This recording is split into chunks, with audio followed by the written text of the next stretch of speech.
एका ठिकाणी गर्दी करू नका. एका ठिकाणी गर्दी करू नका. इकडच्या बाजूला पण या. प्रवेशद्वार एक आणि प्रवेशद्वार दोन्ही बाजूने जाऊ शकताय. एका ठिकाणी गर्दी करू नका.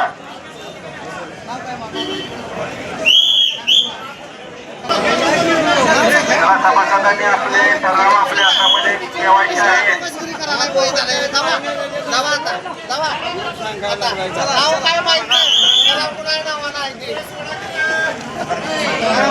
सभासदांनी आपले ठराव हातामध्ये ठेवायचे आहेत. एका ठिकाणी गडबड करू नका.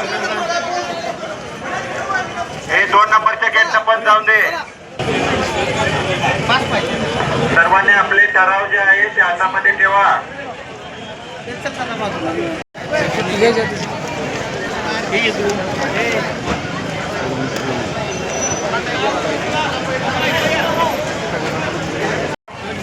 हात सोडायला सुलभ होईल. गेट नंबर 2 न पण जावा. इकडे एका बाजूला गर्दी करू नका. सभासदांना विनंती आहे फक्त एका बाजूला गर्दी करू नका.